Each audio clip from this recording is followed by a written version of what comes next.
I just think the connection between him and the fans is so tight. I really do. That's what I see, and I'll be really surprised if the Liverpool fans turn on him in any way, shape or form. 100% agree. Ali, I don't know what you think, but when I look at the Liverpool team, played every game possible last season. For 4 years, it's been heavy metal football. I just felt as if it was the summer. City go and sign Haaland, they're going to get even better. The squad really needed to be freshened up a little bit, to go and freshen up the squad. Go to Old Trafford, Henderson, Milner, Elliott in midfield. Do you feel as if they've missed an opportunity where City have gone and got Haaland, got better, and Liverpool just stagnated a little bit? The only thing I would say is, and Stuart touched on it earlier on, if we were having this conversation immediately after the Community Shield game, the pre-season opener, it would be a completely different conversation from what we saw over that game. Just take the centre forwards for example. Núñez looked apart. Haaland missed a chance, missed a couple of chances, and we automatically, all of a sudden there's question marks. Maybe not alarm bells ringing, but we're thinking, okay, is this maybe Liverpool? But Dom King makes a brilliant point, and I just wonder if that 81st minute winner from Gundogan finally broke the soul of this particular Liverpool squad. It'll be interesting to see. I mean, they will react, of course they'll get a reaction, but you look at some of the results have just been, I'm looking at them going to Napoli and losing 4.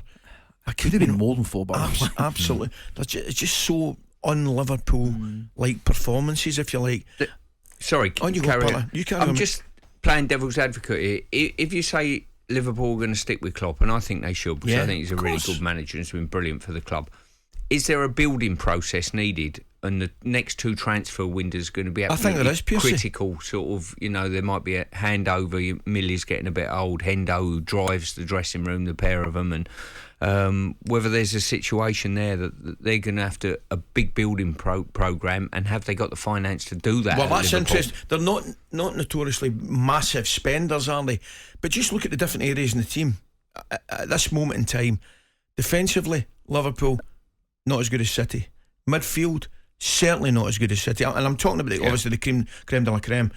Forward line, not as good as City's.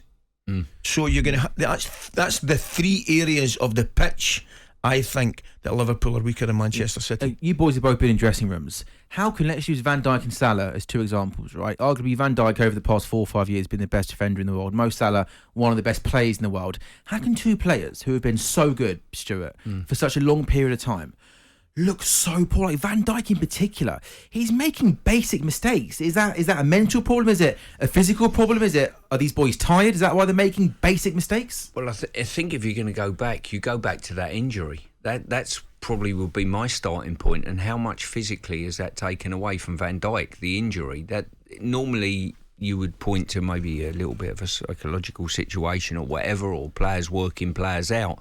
But with him, it's almost it's been black and white, hasn't it? In many ways, you would say, when has his form started to dip? And you would say, take it back to that injury. Yes. And how critical that's been.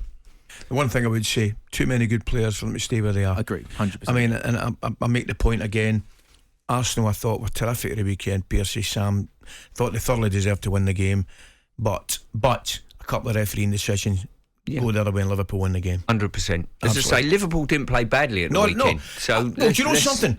I know we're going to break, Pierce, but I actually thought for the last 25 minutes of the first half they were the better team by maybe perhaps a distance, and due to the mistake that maybe Trent makes when he closes the full back down the other side, they end up going in 2-1 down instead of 1 each.